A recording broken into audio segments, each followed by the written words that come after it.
അപ്പൊ ഭാര്യയും ഭർത്താവും കൂടെ ശാരീരികമായി ബന്ധപ്പെടുന്നതിന് ഒരുപാട് വഴികളുണ്ട്, ഒരുപാട് കാര്യങ്ങളുണ്ട്. ഏറ്റവും കുറഞ്ഞത് 3 അദബ് പാലിക്കണം.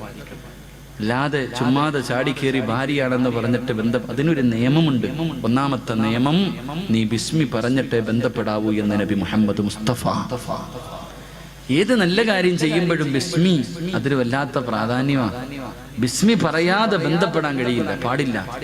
എന്റെ പ്രിയമുള്ളവരെ, അല്ലാഹുവിന്റെ റസൂൽ സല്ലല്ലാഹു അലൈഹി വസല്ലം തങ്ങൾ പറഞ്ഞു, ഒരു മനുഷ്യൻ ഭക്ഷണം കഴിക്കുമ്പോൾ ബിസ്മി പറയാതെ കഴിച്ചാൽ ശൈത്താനും മക്കളും കൂടെ കയറിയിരുന്നതിനും. ബിസ്മി പറയാതെ ഭക്ഷണം കഴിച്ചാൽ ശൈത്താനും മക്കളും കൂടെ കയറിയിരുന്ന പ്ലേറ്റ് വാരി തിന്നും. ഇതുപോലെ തന്നെ ഭാര്യയുമായി ബന്ധപ്പെടുന്ന സമയത്ത് നീ ബിസ്മി പറഞ്ഞില്ലെങ്കിൽ ശൈത്താനും നിന്റെ കൂടെ കൂടും. അല്ലാഹു കാക്കുമാറാകട്ടെ, അല്ലാഹു കാക്കുമാറാകട്ടെ. 2 ബന്ധപ്പെടുന്ന സമയത്ത് പറയാൻ റസൂലുള്ള ഒരു ദുആ പറഞ്ഞു തന്നിട്ടുണ്ട്. ഭാര്യയും ഭർത്താവും ബന്ധപ്പെടുന്ന സമയത്ത് പറയാൻ ഒരു ദുആ തന്നെയുണ്ട്. അത് പിന്നെ നിങ്ങൾക്കറിയാം, ഞാൻ പറഞ്ഞു തരേണ്ട കാര്യമില്ല. 3 ഭാര്യയും ഭർത്താവും ബന്ധപ്പെടുമ്പോൾ നിങ്ങളുടെ ഔറത്തുകൾ പരസ്പരം കാണാൻ പാടില്ലെന്ന് നബി മുഹമ്മദ് മുസ്തഫ. നബി മുഹമ്മദ് മുസ്തഫ.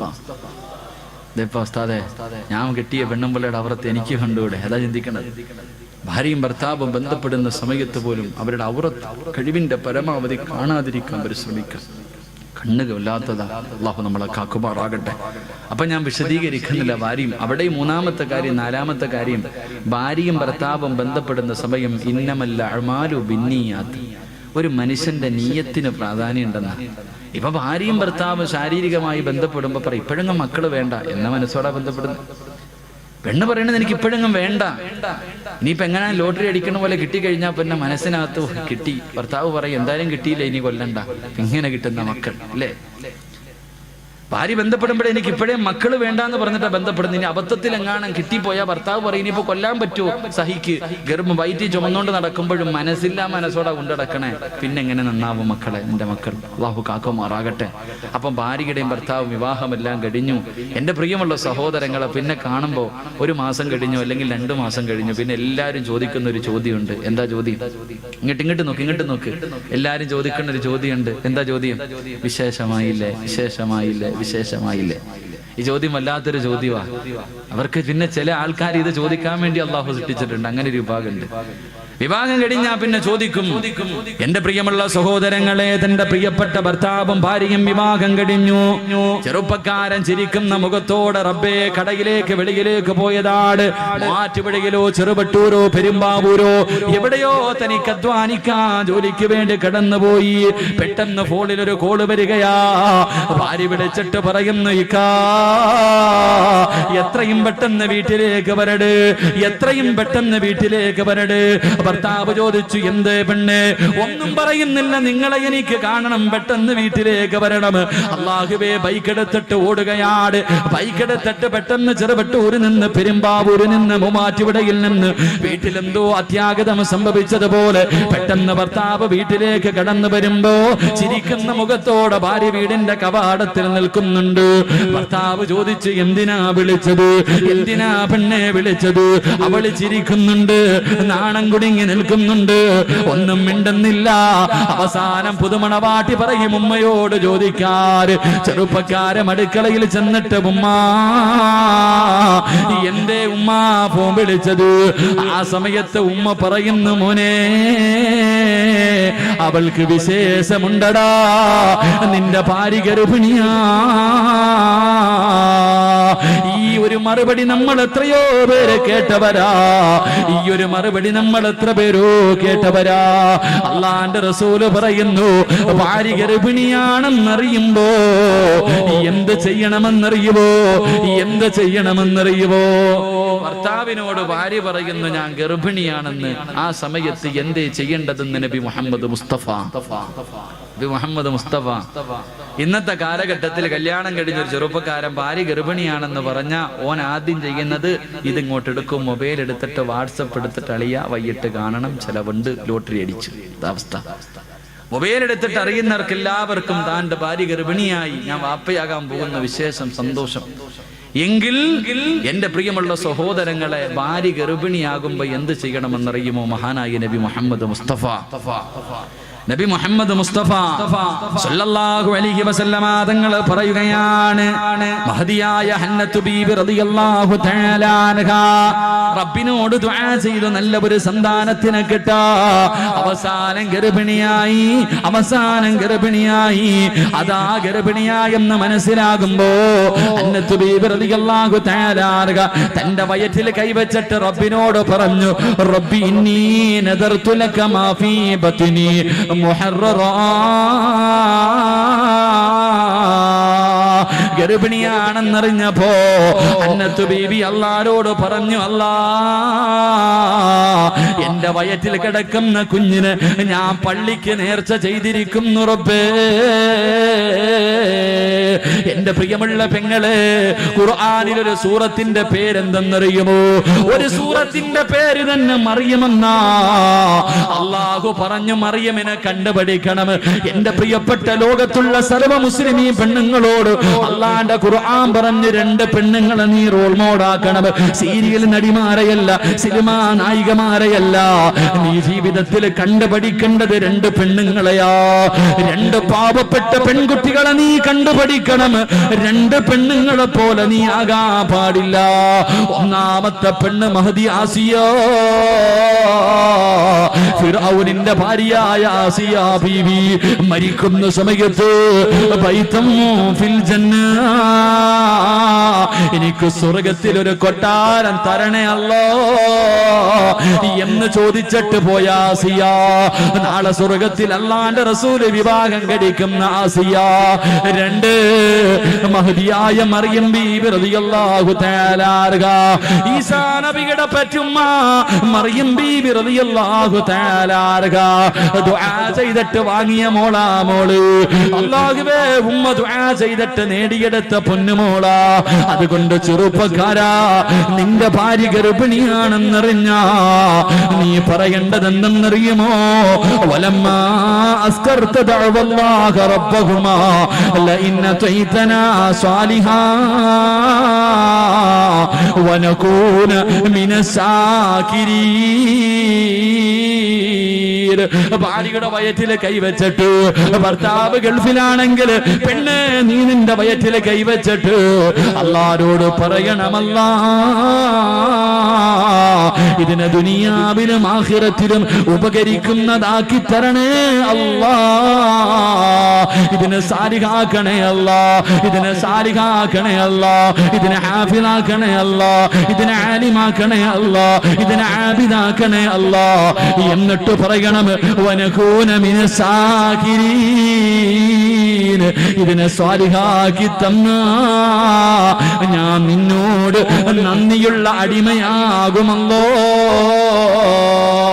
അതുകൊണ്ട് ഭാര്യ ഗർഭിണിയാകുമ്പോ യദൂലഹു ഔലാദൻ സാലിഹാ എന്ന് ദുആ ചെയ്യണേ എന്ന് ആദരമായ പ്രവാചകൻ നബി മുഹമ്മദ് മുസ്തഫ സല്ലല്ലാഹു അലൈഹി വസല്ലം. അല്ലാഹു സാലിഹായ മക്കളെ നൽകി അനുഗ്രഹിക്കുമാറാകട്ടെ. അല്ലാഹു സാലിഹായ മക്കളെ നൽകി അനുഗ്രഹിക്കുമാറാകട്ടെ. എൻ്റെ പ്രിയമുള്ള സഹോദരങ്ങളെ, മൂന്ന് കാര്യമായി 4ാമത്തെ കാര്യം, എന്തായാലും ഗർഭിണിയായില്ലേ, ഒരല്പം കൂടെ നിർത്തിയിട്ട് പ്രസവം വരെ പറഞ്ഞിട്ട് നിർത്താം. ബാക്കി ഇൻഷാ അല്ലാഹ് എപ്പോഴെങ്കിലും പറയാം. അല്ലാഹു ഈമാൻ നൽകി അനുഗ്രഹിക്കുമാറാകട്ടെ. 3 സ്വലാത്ത് സല്ലല്ലാഹു അലാ മുഹമ്മദ് സല്ലല്ലാഹു അലാ മുഹമ്മദ് സല്ലല്ലാഹു അലൈഹി വസല്ലം. അല്ലാഹുമ്മ സല്ലി അലാ മുഹമ്മദ് യാ റബ്ബി സല്ലി അലൈഹി വസല്ലം. അല്ലാഹു സ്വീകരിക്കുമാറാകട്ടെ. എൻ്റെ പ്രിയമുള്ളവരെ, 4ാമത്തെ കാര്യം ഇതുകൂടെ പറഞ്ഞു നിർത്താം. പ്രിയപ്പെട്ട ഭാര്യയും ഭർത്താവും മനസ്സിലാക്കേണ്ടത്, ഡോക്ടർ പറഞ്ഞു ഭാര്യ ഗർഭിണിയ, പിന്നെ ഡോക്ടർ പറയും റെസ്റ്റ് എടുക്കണം.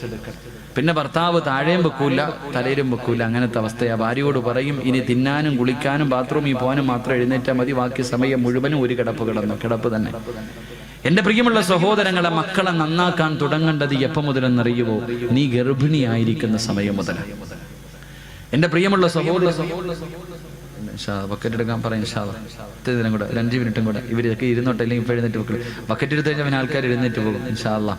അള്ളാഹു പള്ളിക്ക് അള്ളാഹിന്റെ ഭവനത്തിനുള്ളത് അള്ളാഹു തരും. അള്ളാഹു നൽകി അനുഗ്രഹിക്കുമാറാകട്ടെ. അള്ളാഹു നൽകി അനുഗ്രഹിക്കുമാറാകട്ടെ. എൻ്റെ പ്രിയമുള്ള സഹോദരങ്ങളെ, മക്കളെ നന്നാക്കാൻ തുടങ്ങേണ്ടത് ഗർഭിണിയായിരിക്കുന്ന സമയത്താണ്. ഒരു ഉമ്മയുടെ സ്വഭാവം കുഞ്ഞിനുണ്ടാകും. ഒരു ഉമ്മ ഗർഭിണിയായിരിക്കുന്ന സമയത്ത് ഏറ്റവും കൂടുതൽ മൊബൈലിലും വാട്സപ്പിലുമാണ് കളിച്ചിട്ടുള്ളതെങ്കിൽ 1 വയസ്സായി വാപ്പ പൊക്കി തോളി വെക്കുമ്പോ പോക്കറ്റിൽ നിന്ന് പൊക്കിയിരിക്കും മൊബൈൽ. നിന്റെ കുഞ്ഞ് പറഞ്ഞു കൊടുക്കണ്ട. എന്റെ പ്രിയമുള്ളവരെ, നിന്റെ മക്കൾ നീ ഏറ്റവും കൂടുതൽ ചാറ്റ് ചെയ്തിരിക്കുക. അള്ളാഹുവിന്റെ പരിശുദ്ധമായ ഖുർആൻ പറഞ്ഞു, നീ ഗർഭിണിയാണെന്ന് അറിയുന്ന അതേ സമയം നിന്റെ കുഞ്ഞിന് കാണാനും കേൾക്കാനുമുള്ള കഴിവ് അള്ളാഹു കൊടുക്കുമെന്ന് നബിയുനാ റസൂലുള്ളാഹി. നമ്മൾ അറിയുന്നത് വയറ്റിൽ കിടക്കണ കുഞ്ഞൊന്നും കാണുന്നില്ല എന്ന് ആരാ പറഞ്ഞ? കാണുന്നില്ല, ഒന്നും അറിയുന്നില്ല എന്നാരാ പറഞ്ഞ? ഞാൻ ഒരു സംശയം ചോദിക്കട്ടെ, ഞാനൊരു സംശയം ചോദിക്കാം. ഈ കുഞ്ഞുങ്ങളെ, കരയുന്ന കുഞ്ഞിനെ എടുത്ത് കയ്യിൽ വെച്ചിട്ട് ഇങ്ങനെ താരാട്ട് പാടും, ഇങ്ങനെ ആട്ടാറുണ്ട്. ആട്ടാന്നല്ല പറയാ, ഇങ്ങനെ കുഞ്ഞിനെ കയ്യിൽ വെച്ചിട്ട് ഇങ്ങനെ ആക്കണ സമയത്ത് കുഞ്ഞ് കരച്ചിൽ നിർത്തും, ഉറങ്ങും.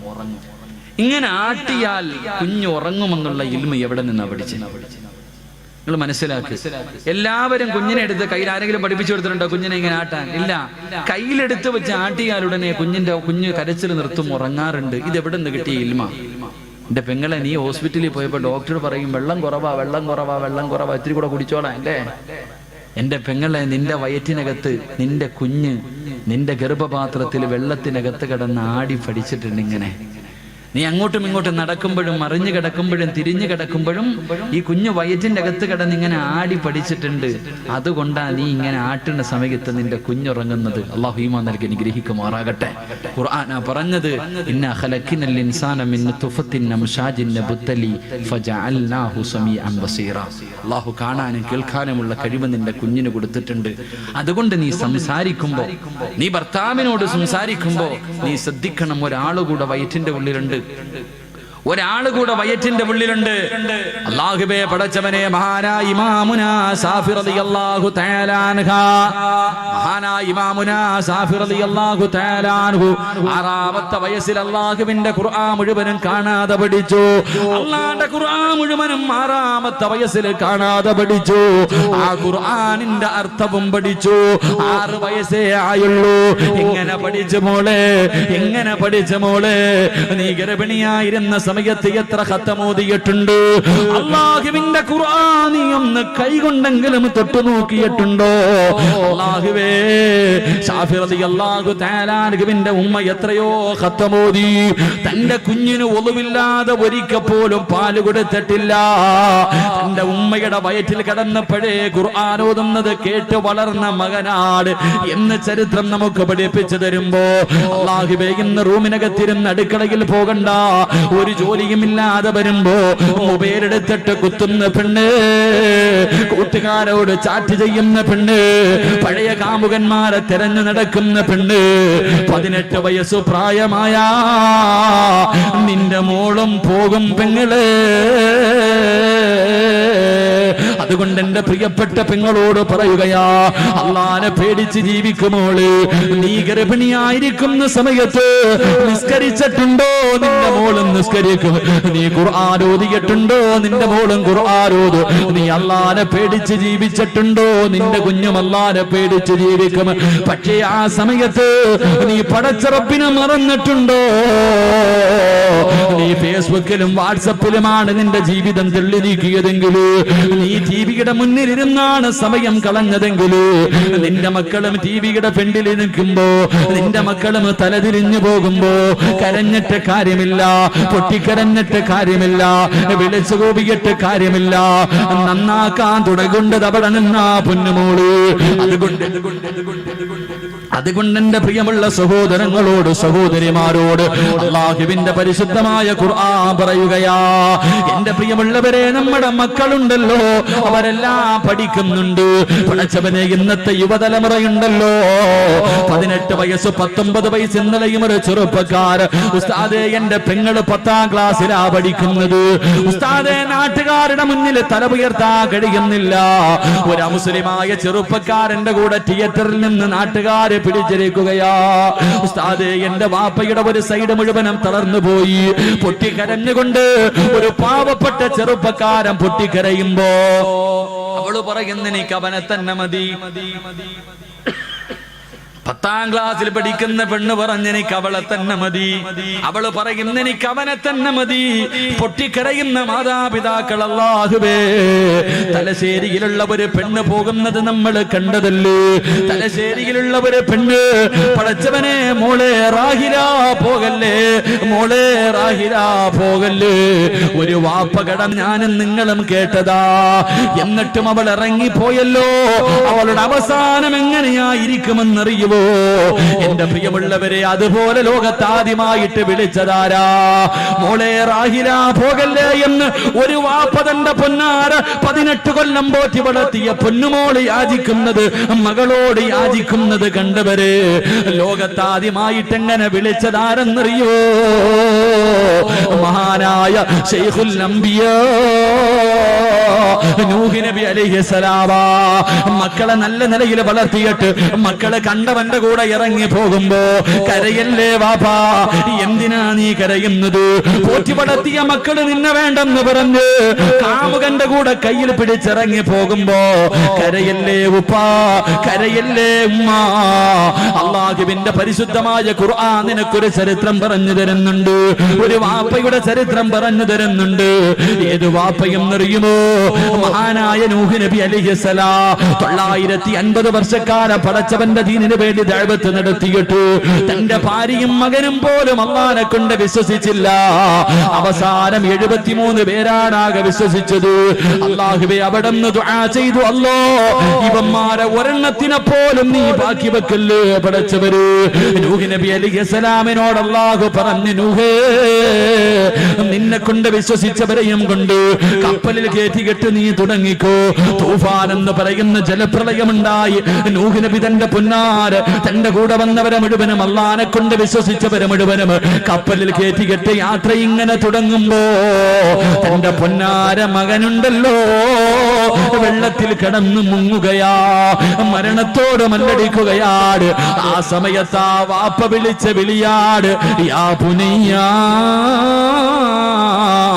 ഇർകബ് മഅനാ.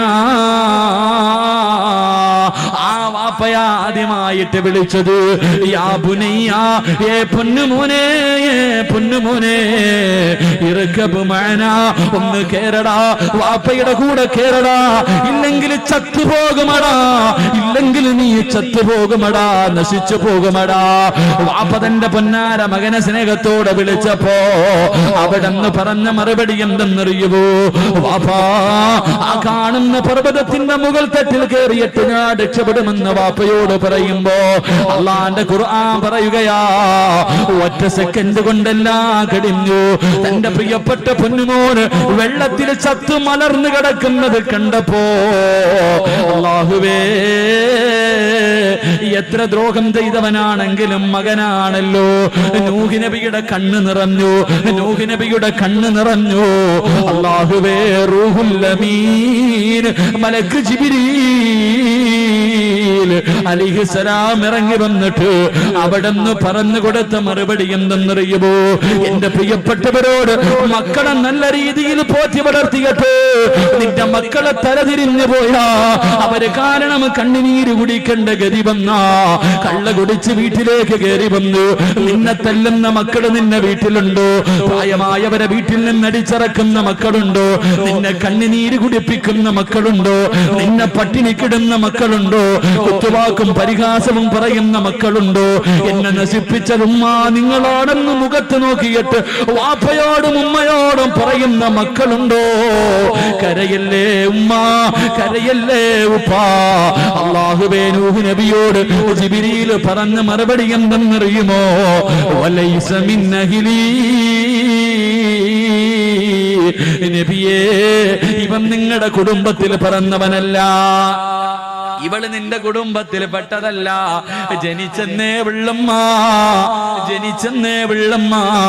കരയല്ലേ, കരയല്ലേ, ഇവള് നിന്റെ കുടുംബത്തിൽ പിറന്നതല്ല എന്ന് അല്ലാഹുവിന്റെ ഖുർആൻ പരിചയപ്പെടുത്തുമ്പോ എന്റെ പ്രിയമുള്ളവരെ, നമ്മുടെ മക്കളെ നല്ല പോലെ വളർത്തട്. അതാ പ്രസവം കഴിഞ്ഞു, ബാങ്ക് കൊടുത്തു, ഇഖാമത്ത് കൊടുത്തു, സൂറത്ത് അല്ലാഹുവിന്റെ പരിശുദ്ധമായ ഖുർആൻ ഇഖ്ലാസ് ഓതി, യദാ ഇന്നാ അൻസൽന ഓതി. അത് കഴിഞ്ഞ് റബ്ബേ സൂറത്തുൽ ആൽ ഇംറാന്റെ 32-ാമത്തെ ആയത്ത് ഓതി. അവിടുന്ന് തുടങ്ങുകയാ. നമ്മുടെ മക്കളെല്ലാം പഠിക്കുന്നുണ്ട്. പിഞ്ചു കുഞ്ഞുങ്ങൾക്കൊന്നും മനസ്സിലാകുന്നില്ലെന്ന് നീ വിചാരിക്കല്ലേ. നമ്മുടെ മക്കൾക്കെല്ലാം മനസ്സിലാകുന്നുണ്ട്. ഒരു ചരിത്രം പറഞ്ഞു തരാ.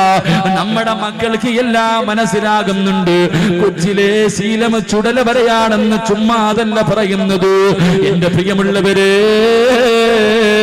മഹാനായ ജാബിർ റളിയല്ലാഹു തആല അൻഹു അല്ലാഹുവിന്റെ പ്രവാചകന്റെ സഹാബിയാ. വീടിനകത്ത് വല്ലാത്ത സന്തോഷമോ. ഭാര്യയും ഭർത്താവും സന്തോഷം കാരണം തുള്ളിച്ചാടുകയാണ്. ഭാര്യയും ഭർത്താവ് സന്തോഷം കാരണം തുള്ളിച്ചാടുകയാ. എന്തേ കാരണമെന്നറിയുവോ? അന്ന് അവരുടെ വീട്ടിലൊരാള് വിരുന്നിന് വരികയാ. ഒരാള് വീട്ടിലേക്ക് വിരുന്നിന് വരുന്നുണ്ട്. ആരെന്നറിയുമോ? മഹാനായ നബി മുഹമ്മദ് മുസ്തഫ സല്ലല്ലാഹു അലൈഹി വസല്ലമ തങ്ങൾ വിരുന്നിന് വരികയാ. റബ്ബേ, വല്ലാത്ത സന്തോഷം. അതാ ജാബിർ തങ്ങൾ പോയ ആടിനെ പിടിച്ചറുക്കുകയാണ്. ആടിനെ പിടിച്ചറുത്തു. പടച്ചവനെ, പെട്ടെന്ന് ഇറച്ചിക്കറി തയ്യാറാക്കുകയാ. ഭാര്യ വീടിനകത്തിരുന്ന് ചപ്പാത്തി റെഡിയാക്കുകയാ. 2 ആമക്കള് വീടിന്റെ വെളിയിൽ കിടന്ന് കളിക്കുകയാണ്. റബ്ബേ, ഭാര്യയും ഭർത്താവും അടുക്കളയിൽ ഭക്ഷണം തയ്യാറാക്കിക്കൊണ്ടിരിക്കുമ്പോ വീടിന്റെ വെളിയിൽ നിന്ന് കളിക്കുന്ന 2 പിഞ്ചു കുഞ്ഞുങ്ങളുണ്ടല്ലോ. ജ്യേഷ്ഠൻ അനുജനോട് ചോദിച്ചു, മോനെ, വാപ്പാടിനെ അറുത്തത് എങ്ങനെയാണെന്ന് എന്റെ പൊന്നുമോൻ കണ്ടോ? അനുജൻ പറഞ്ഞു, ഇല്ല ഇക്കാ, ഞാൻ കണ്ടില്ല. മോനെ, വാപ്പാടിനെ അറുത്തത് എങ്ങനെയാണെന്ന് നിനക്ക് കാണണോ? കാണാൻ ആഗ്രഹമുണ്ടെന്ന് പറയുമ്പോ പടച്ചുറപ്പേ, വാപ്പാടിനെ അറുത്തിട്ട് വെച്ച കത്തി എടുത്തുകൊണ്ട് വരികയാ. ഒരു കയറും എടുത്തുകൊണ്ട് വന്നു. അനുജന്റെ കൈകാലുകൾ കെട്ടി. വാപ്പാടിന്റെ കാല് കെട്ടിയതുപോലെ അനുജന്റെ കയ്യും കാലും കെട്ടി പിടിച്ചു ചരിച്ചു കിടത്തി. വാപ്പാടിന്റെ കഴുത്തിൽ കത്തി വെച്ചതുപോലെ. സുബ്ഹാനല്ലാഹ്, പൊന്നാര അനുജന്റെ കഴുത്തിൽ കത്തിവെച്ചിട്ടറുക്കാൻ തുടങ്ങി. ആ പിഞ്ചുമോണ്ട് അല്ലാഹുവേ കഴുത്തങ്ങ് മുറിഞ്ഞിട്ട് രക്തം ഇങ്ങനെ ചാടുകയാ.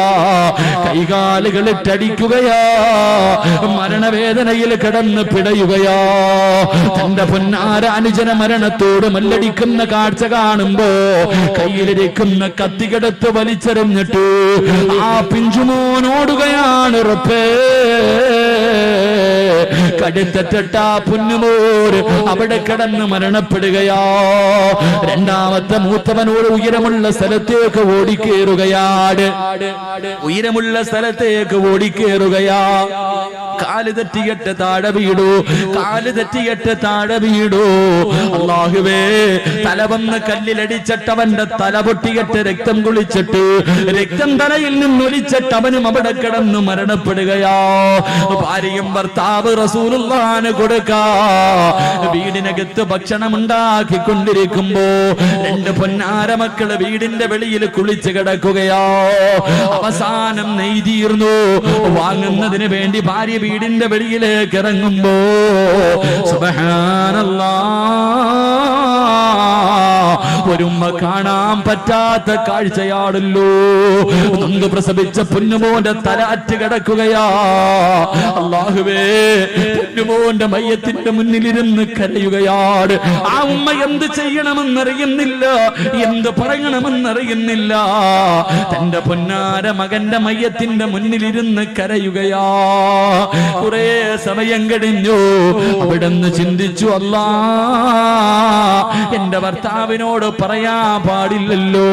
റസൂലുള്ള വരികയാണല്ലോ. റസൂലുള്ളാഹിന്റെ ഭക്ഷണം തയ്യാറാക്കുകയാണല്ലോ.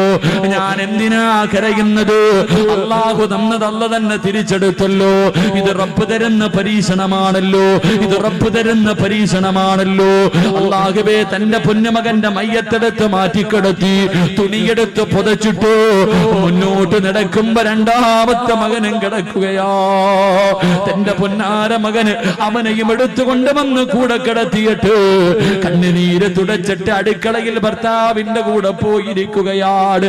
അവിടെ ഇരുന്ന് ചപ്പാത്തി റെഡിയാക്കി കൊണ്ടിരിക്കുമ്പോ അതാ വരുന്നു നബി മുഹമ്മദ് മുസ്തഫ അള്ളാന്റെ റസൂല് കടന്നു വരികയാ, അള്ളാന്റെ റസൂല് കടന്നു വരികയാ. പ്രവാചകൻ ഇങ്ങനെ നടന്നു വരുമ്പോ മുഖറബുൽ അംലാക്ക് മലക്ക് ജിബ്രീൽ അലൈഹിസ്സലാം കടന്നു വന്നിട്ട് അവിടുന്ന് പറയുന്നു, യാ റസൂലല്ലാഹ്, അള്ളാന്റെ നബിയേ, ഭക്ഷണം കഴിക്കുമ്പോ ഒറ്റയ്ക്ക് കഴിക്കല്ലേ, ഭക്ഷണം കഴിക്കുമ്പോ ഒറ്റയ്ക്ക് കഴിക്കല്ലേ. അവിടെ രണ്ടാമക്കളുണ്ട് നബിയേ, അവരെ കൂടെ വിളിച്ചിട്ട് ഭക്ഷണം കൊടുക്കണേ നബിയേ. വീടിനകത്തേക്ക് കടന്നു വന്നു. ജാബിർ എല്ലാവരെയും സ്വീകരിച്ചു, ഭക്ഷണം എടുത്തു വെച്ചു.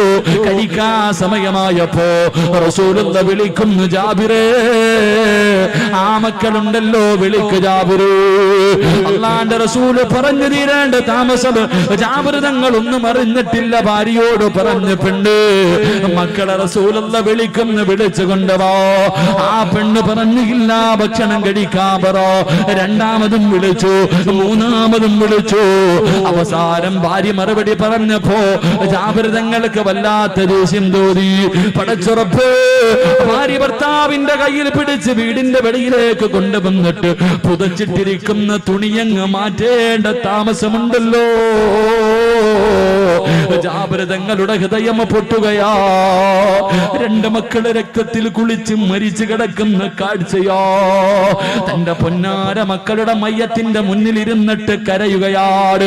അല്ലാഹുവേ, എന്ത് ചെയ്യണമെന്നറിയുന്നില്ല, എന്ത് ചെയ്യണമെന്നറിയുന്നില്ല. അതിന്റെ മുന്നിൽ ഇരുന്ന് കരയുമ്പോ അല്ലാഹുവേ, ദീനുള്ള ഈമാനുള്ള ആ പെണ്ണ് ഭർത്താവിന്റെ തലയിൽ കൈവച്ചിട്ട് ചോദിക്കുന്നു, ജാബിറേ, കരയുകയാടോ. തന്റെ പ്രിയപ്പെട്ട ഭർത്താവ് നൊന്തുപറ്റ മക്കളുടെ മയ്യത്തിന്റെ മുന്നിലിരുന്ന് കരയുമ്പോ ആ ദീനുള്ള പെണ്ണ് ചോദിച്ച മറുപടി എന്തെന്നറിയുവോ? കരയുകയാണോ ജാബിറേ? അല്ലാഹു തന്ന ഒരു പരീക്ഷണമാണല്ലോ, അല്ലാഹു തന്ന ഒരു പരീക്ഷണമാണല്ലോ. ഒരു മനുഷ്യൻ ജീവിച്ചിരിക്കുമ്പോ സ്വന്തം മക്കളുടെ മയ്യത്ത് കാണാ കഴിയില്ലല്ലോ. എന്റെ പ്രിയമുള്ള സഹോദരാ, ജാബിർ തങ്ങളോട് ഭാര്യ പറയുകയാ, എന്തിനാ കരയുന്നത്? നമ്മുടെ വീടിനകത്തിരിക്കുന്നതാരെന്നറിയുവോ? നമ്മുടെ മക്കളെക്കാല്, മാതാപിതാക്കളെക്കാല്, സമ്പത്തിനെക്കാല്, ശരീരത്തിനെക്കാല് ഞാനും നിങ്ങളും സ്നേഹിക്കേണ്ട റസൂലുള്ള ഭക്ഷണം കഴിക്കാനിരിക്കുകയോ? ആ സമയത്ത് മക്കളുടെ മയ്യത്തിന്റെ മുന്നിലിരുന്ന് കരയുകയാണോ ജാബിറേ? അല്ലാഹുവേ, തന്റെ പ്രിയപ്പെട്ട ഭർത്താവിന് ധൈര്യം കൊടുത്ത ഭാര്യ. എന്റെ പ്രിയമുള്ള പെങ്ങളെ, ചരിത്രം പഠിപ്പിക്കുന്നത് എന്തെന്നറിയുമോ? നമ്മുടെ പിഞ്ചുമക്കള് അവര് ചെറുപ്രായത്തിലെല്ലാം അവർക്ക് മനസ്സിലാകുന്നുണ്ട്. അതുകൊണ്ട് ജീവിതം സൂക്ഷിക്കണേ. അല്ലാഹുവേ, പടച്ചറപ്പിന്റെ വല്ലാത്ത പരീക്ഷണമാ. ജീവിച്ചിരിക്കുമ്പോ സ്വന്തം മക്കളുടെ മയ്യത്ത് കുളിപ്പിക്കുന്ന അവസ്ഥ. പടച്ചവരെ, 2 ദിവസം മുമ്പ് കൊല്ലം ജില്ലയിൽ ഒരു പാവപ്പെട്ട ചെറുപ്പക്കാരൻ മരണപ്പെട്ടു. എന്തിന് പടച്ചറപ്പ്? എന്റെ കൂടെ പഠിച്ച പത്തനാപുരത്തുള്ള റിയാസ് എന്ന് പറയുന്ന 33 വയസ്സുള്ള ചെറുപ്പക്കാരൻ, അല്ലാഹുവേ, പൊന്നുമോനങ്ങ് പോയല്ലോ. റിയാസ് എന്ന് പറയുന്ന ചെറുപ്പക്കാരൻ, അല്ലാഹുവേ, പെട്ടെന്നങ്ങ് മരണപ്പെട്ടു. അവന്റെ ഉമ്മാടെ മുന്നിലേക്ക് ഹജ്ജ് കഴിഞ്ഞ് തിരിച്ചു വന്നു. അവൻ മരിച്ചെന്ന വാർത്ത കേട്ടിട്ട് അവന്റെ വീട്ടിലേക്ക് കടന്നു ചെന്നപ്പോ അവന്റെ പ്രിയപ്പെട്ട മാതാവ് ഓടി വന്ന് കെട്ടിപ്പിടിച്ചിട്ട്, സിറാജേ, പോയടാ, ഞങ്ങളെ ഒറ്റക്കാക്കിയിട്ട് ഞങ്ങളുടെ പൊന്നുമോ പോയടാ. ആർക്കാ സഹിക്കാൻ കഴിയാ? ആർക്കാ സഹിക്കാൻ കഴിയാ? പിഞ്ചു കുഞ്ഞുങ്ങൾ പെട്ടെന്ന് പെട്ടെന്ന് മരണപ്പെടുന്ന കാഴ്ചകൾ കാണുന്നവരാ. അല്ലാഹുവേ, അല്ലാഹുവേ, ഞങ്ങളുടെ മക്കളെ നീ കാക്കണേ അല്ലോ. പെട്ടെന്നുള്ള മരണങ്ങളെ തൊട്ട് ഞങ്ങളെ നീ കാക്കണേ റബ്ബേ. പടച്ചവരെ, ഞങ്ങൾ ജീവിച്ചിരിക്കുമ്പോ ഞങ്ങളുടെ മക്കളുടെ മയ്യത്ത് കുളിപ്പിക്കേണ്ട അവസ്ഥ ഞങ്ങൾക്കാർക്കും തരല്ലേ അല്ലോ.